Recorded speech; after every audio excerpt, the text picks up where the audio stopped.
Dans un marché haussier, il est parfois difficile de trouver des opportunités avec un budget limité. Cependant, ce n'est pas mission impossible. Il existe des actions de belle qualité, accessibles pour moins de 100 €, qui ont soit très bien performé en ce début d'année, soit qui sont très populaires chez les investisseurs. Donc dans cette vidéo, on va voir ensemble quelles sont les méthodes pour investir en bourse avec un petit budget, dans quelle plateforme d'investissement vous pouvez les acheter à moindre frais, comment sélectionner les actions à dividendes, et enfin, on va terminer par le top 5 des meilleures actions à moins de 100 €. Avant d'aller plus loin, je vous invite à vous abonner à notre chaîne YouTube pour être informé sur les nouvelles idées d'actions de belle qualité en cliquant sur le logo en bas à droite de la vidéo.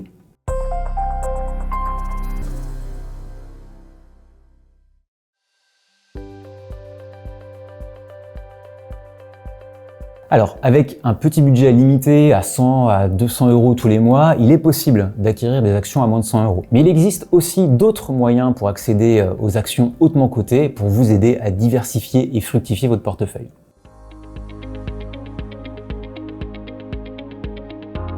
Alors, l'une des méthodes pour rendre accessible l'investissement en actions pour les investisseurs ayant un budget limité, c'est de réaliser des achats d'actions fractionnées. C'est le courtier d'ailleurs en ligne américain Robinhood qui a popularisé cette pratique lorsque les investisseurs étaient obligés de rester dans leur domicile à cause du Covid. En France, vous avez Trade Republic et Interactive Brokers qui proposent ce mode d'achat. Alors d'ailleurs, en quoi ça consiste l'achat d'actions fractionnées? Eh bien, comme son nom l'indique, il permet à l'investisseur d'acheter une fraction d'action plutôt que d'avoir une action entière. Concrètement, ça signifie que vous pouvez investir dans une fraction d'une action, par exemple un demi, un quart, voire même un centième de celle-ci en fonction des options offertes par la plateforme d'investissement. Cette pratique, elle permet à présent d'investir dans des actions de société dont le prix unitaire est élevé, sans avoir à débourser le montant total de l'action. Par exemple, sur l'action Hermès, qui coûte actuellement 2400 €, eh bien avec 100 € en poche, vous pourriez au maximum acheter 0,0417 actions grâce aux actions fractionnées. Cependant, je vous mets en garde sur cette pratique qui prend de l'ampleur auprès des investisseurs particuliers. Déjà, l'achat d'actions fractionnées, c'est rendu possible par des mécanismes, soit à travers des plans d'investissement mensuels qui vous permettent d'acheter des fractions d'actions à intervalles réguliers, ou bien par le biais de contrats financiers, généralement des produits dérivés. Donc sur ce cas-là, vous n'êtes pas détenteur à proprement parler de l'action, mais vous êtes créancier de l'émetteur du contrat financier. Donc ça vous donne pas les droits de voter aux assemblées générales et également, ce qu'on aime bien, toucher des dividendes au prorata. D'ailleurs, si vous souhaitez avoir des renseignements complémentaires sur les fractions d'actions, je vous invite à jeter un coup d'œil sur un article de l'AMF et je vous mets le lien en description. Et dernier mot, ce mode d'achat est uniquement possible sur un compte titre.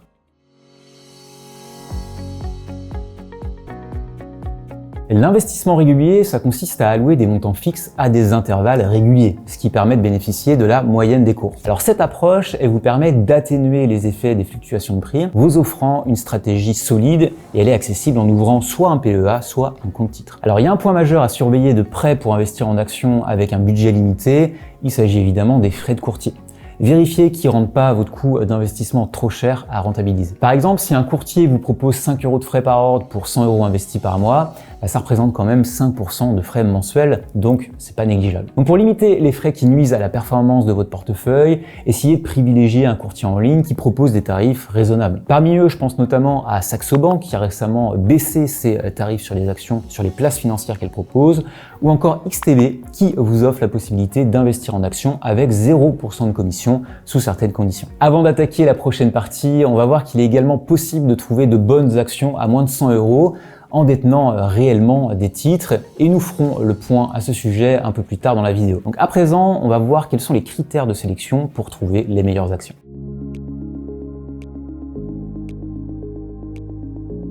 Alors on le sait, la bourse c'est un vaste océan d'opportunités, donc vous pouvez facilement vous noyer et toutes les actions ne sont pas égales entre elles. Donc dénichez celles qui sont prometteuses ou celles qui vous offrent de bonnes performances régulières et solides à long terme, ça représente quand même un défi qui est permanent pour construire et fructifier votre portefeuille. Donc pour ça, il est important de définir vos critères de sélection, par exemple dans un horizon d'investissement long terme. L'analyse fondamentale, c'est un outil essentiel qui va évaluer la santé financière de l'entreprise à travers des ratios financiers, ses perspectives de croissance. D'ailleurs, j'y pense, vous pouvez jeter un œil sur nos précédentes vidéos comme comment toucher des dividendes tous les mois.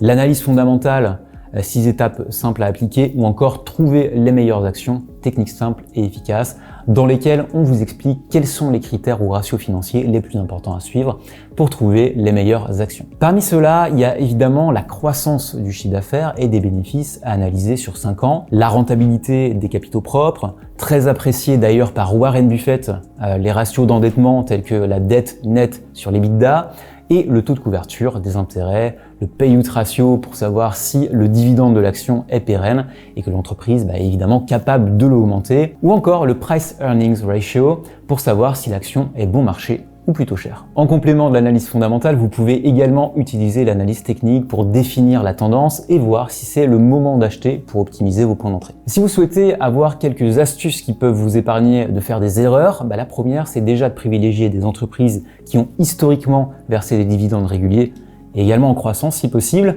même en période de crise, à l'image par exemple des dividendes aristocrates et des dividendes kings, ce serait déjà un bon point de départ, car ça signifie que l'entreprise, elle a prouvé qu'elle avait les reins solides pour traverser les périodes de crise et elle est surtout confiante dans l'avenir. Seconde astuce, investissez dans des entreprises qui sont des marques mondialement connues ou qui proposent des services indispensables, indépendamment du cycle économique et moins sensibles également aux évolutions technologiques telles que le commerce en ligne ou plus récemment l'intelligence artificielle par exemple. Et enfin, dernière astuce, mettez un graphique en unité de temps mensuel pour savoir si l'action que vous souhaitez est sur une tendance haussière avec des points bas et des points hauts de plus en plus élevés au fil du temps. Allez, c'est parti, on passe maintenant à la partie la plus importante, la plus intéressante sûrement pour vous de cette vidéo, le fameux top 5 des meilleures actions à moins de 100 €.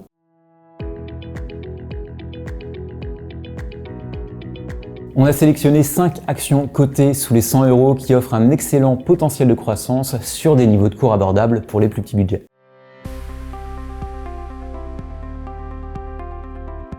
Allez, on démarre tout de suite par la première action, c'est AXA. Alors AXA, c'est une action à haut rendement qu'on a évoquée d'ailleurs dans la vidéo sur les 5 meilleures actions à haut rendement à détenir en portefeuille. C'est l'un des poids lourds européens de l'assurance, vous le savez, et son cours de bourse a été longtemps un petit peu à la traîne par rapport à ses niveaux d'avant-crise des subprimes. Elle peinait en quelque sorte à faire la comparaison par rapport à son concurrent Allianz pendant de nombreuses années.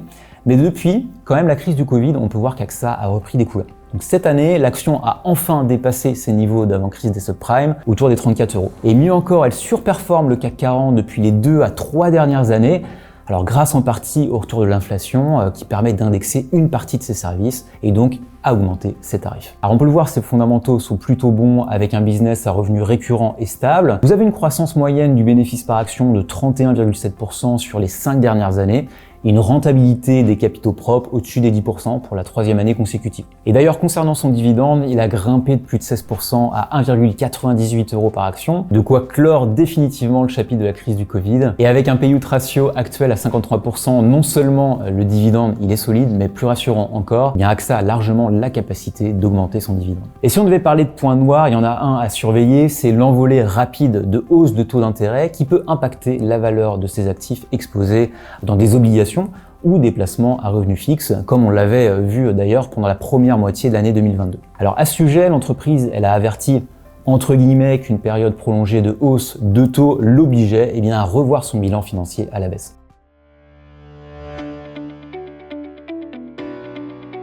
Allez, on passe tout de suite à la seconde action à moins de 100 € en parlant de foncière cotée. Il s'agit de Klépierre qui exploite et gère en location des centres commerciaux en Europe. Alors elle est également présente effectivement en France, en Allemagne, en Espagne, à l'international. Alors c'est d'ailleurs une action qui a longtemps souffert de la crise du Covid, de la démocratisation du commerce en ligne et de la hausse rapide des taux de la BCE. Cependant, le marché pense que ces risques sont déjà bien intégrés dans les cours.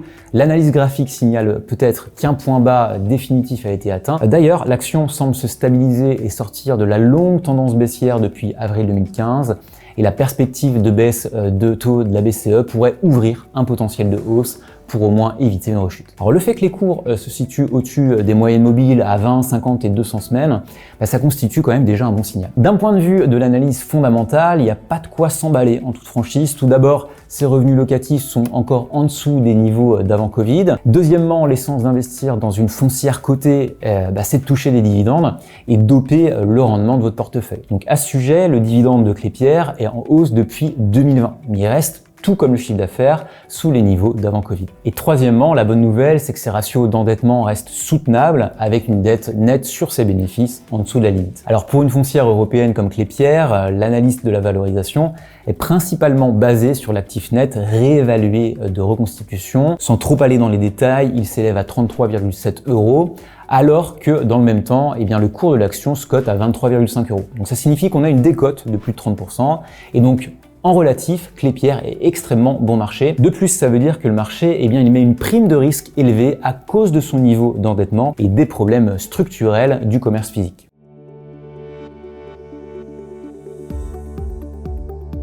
Allez, on passe tout de suite à la troisième action à moins de 100 €, et pour ça, on va traverser les Pyrénées en évoquant Iberdrola, le principal producteur et fournisseur d'électricité d'Espagne, qui possède également une présence à l'international. Alors vous avez en réalité affaire à l'EDF en quelque sorte espagnol, qui a la particularité de proposer de l'électricité majoritairement d'origine renouvelable et particulièrement en provenance du nucléaire. Année après année, Iberdrola s'est imposé comme l'un des pionniers de la transition énergétique au niveau mondial, et en plus d'offrir un rendement proche de 5%, c'est une entreprise qui a d'excellents fondamentaux. Alors tout d'abord, vous avez une croissance du bénéfice par action de 9,6% sur les 5 dernières années, avec des marges stables entre 8 et 10%.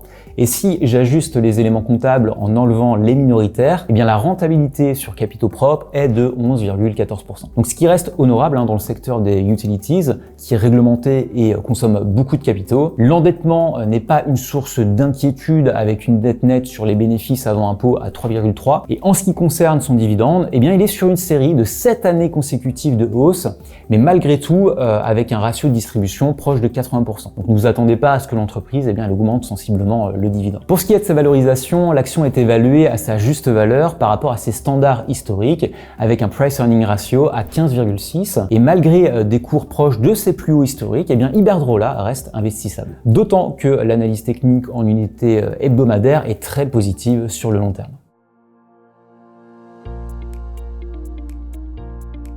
Pour la quatrième action à moins de 100 €, c'est celle qui cartonne depuis quelques années. Elle est cotée à Paris, Milan, New York. Je fais référence évidemment à Stellantis, le constructeur automobile qui regroupe des marques que vous connaissez sûrement comme Fiat, Peugeot, Citroën, Maserati, Chrysler, Alfa Romeo et Opel. Alors sachez que ça reste une jeune entreprise en bourse, parce que la fusion entre Fiat Chrysler et Peugeot Citroën, elle date de janvier 2021. Donc ce qui compte niveau fondamental, c'est d'analyser l'historique de ses résultats financiers depuis 2021. Pour l'instant, ça se passe très bien. Vous avez une croissance moyenne du chiffre d'affaires et du bénéfice par action sur 2 ans, respectivement à 12,6 et 14,9%. Elle a une rentabilité des capitaux propres à 22,8%, ce qui est relativement sain puisque l'entreprise a plus de cash que de dette. Et donc vous n'avez pas à vous soucier de son endettement, avec un payout ratio très bas à 26,1% et un free cash flow d'environ 12,3 milliards de dollars. Le dividende de Stellantis est suffisamment solide à tel point que l'entreprise pourrait l'augmenter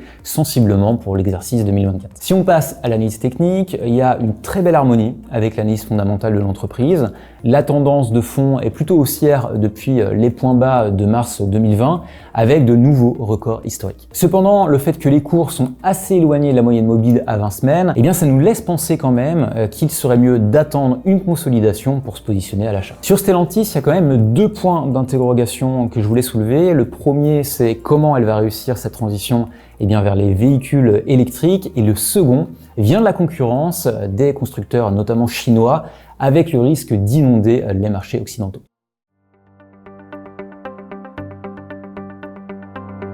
Enfin, je termine par VICI Properties, une foncière cotée américaine qui exploite et qui gère en location des hôtels de luxe, des casinos, des centres de divertissement comme des salles de concert, des parcs à thème et des terrains de golf qui sont répartis dans 26 États des États-Unis et une province canadienne. Elle propose actuellement 5,8% de rendement, ce qui est largement d'ailleurs supérieur à l'inflation aux États-Unis. Et si on le comparait par rapport à d'autres foncières cotées, VICI Properties se démarque en possédant des contrats de location de longue durée, avec des locataires de premier plan et en évoluant dans une niche de marché pour une clientèle peu sensible entre guillemets à l'évolution du coût de la vie, ce qui lui permet de disposer d'une grosse barrière à l'entrée. Dans son portefeuille immobilier, elle a d'ailleurs des références que vous devez sûrement connaître comme le Caesars Palace à Las Vegas, le Venetian Resort, le MGM Grand Las Vegas ou encore les Hard Rock Café, qui sont de belles références à l'international et qui amènent énormément de touristes. Concernant les fondamentaux, ils sont excellents. Le taux d'occupation est proche de 100%, si ce n'est 100%, ce qui signifie que la foncière cotée n'a pas de problème pour collecter les loyers. Deuxièmement, les contrats de location sont en triple net lease, c'est-à-dire que le locataire paye l'ensemble des charges liées à la gestion de propriété, donc la foncière cotée réalise d'énormes économies d'échelle. Et enfin, troisièmement, la durée moyenne des contrats de location s'élève à un peu plus de 41 ans, avec des hausses de loyers qui sont indexées à l'inflation. Côté financier, les revenus locatifs ont explosé à la hausse de 32% en moyenne sur 5 ans. Pour ce qui est de l'endettement, eh bien sa dette nette sur ses bénéfices a baissé de 5,7 à 5,5% en 2023, ce qui est d'ailleurs largement dans les clous par rapport à la limite maximale fixée à 8 par les agences de notation. Et si je peux d'ailleurs vous rassurer, 99% de sa dette est à taux fixe. Avec ces bons chiffres, vous avez plus de chances de voir le dividende de VICI Properties progresser cette année. D'ailleurs, actuellement, la croissance moyenne de son dividende sur 5 ans est de 7,6%, alors que la moyenne du secteur, elle tourne autour de 1,7%. Pour ce qui est de son cours de bourse, VICI Properties a souffert, comme bon nombre d'ailleurs de foncières cotées, de la hausse des taux. Avec la perspective de la Fed de baisser prochainement ses taux, eh bien on a peut-être vu le bout du tunnel avec une première vague de hausse en fin d'année dernière. En tout cas, avec VICI Properties, vous associez à la fois les qualités d'une action à haut rendement et de croissance et vous investissez dans l'univers intouchable du luxe de haut de gamme et des loisirs sans sortir de chez vous.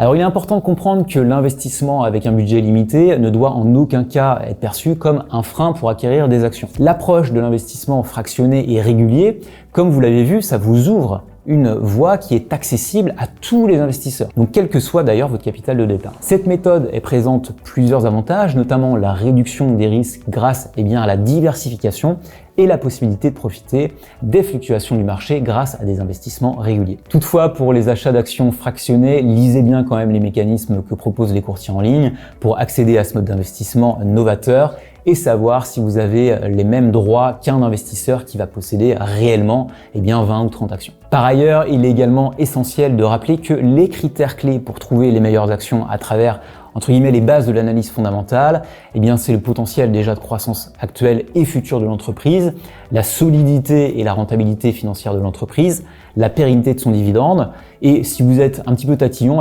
pourquoi pas vous intéresser à sa position concurrentielle sur son marché de prédilection et à l'analyse technique pour savoir si c'est le bon moment d'acheter. Enfin, si j'avais à choisir entre les 5 meilleures actions à moins de 100 €, Stellantis se démarque bien avec ses récents records historiques, mais si je devais être un petit peu plus audacieux et anticipant la première baisse de taux de la Fed ou de la BCE, je pense à Klépierre et VICI Properties qui seraient les actions les plus réactives à cette nouvelle et qui tireraient leur épingle du jeu. Historiquement, d'ailleurs, les foncières cotées ont tendance à bien se comporter au fur et à mesure que les banques centrales cessent de monter leurs taux. Voilà, j'espère que cette vidéo vous a plu et d'ailleurs, n'oubliez pas que chez Alti Trading, on vous accompagne à travers diverses formations dans la construction de votre portefeuille qui vous aidera à réaliser à la fois vos premiers gains et vos premiers revenus passifs. Voilà, n'hésitez pas à laisser un commentaire et un pouce bleu sous la vidéo, ça nous fait toujours plaisir, et à la partager sur les réseaux sociaux. Sur ce, je vous dis au revoir et à très vite pour une prochaine vidéo.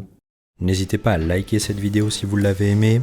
Vous avez envie d'en savoir plus sur l'investissement sur les marchés financiers? Avec toute la team Alti, nous vous avons préparé une formation gratuite qui est disponible en haut à droite de la vidéo et dans la description. A bientôt et trader rentable pour une prochaine vidéo.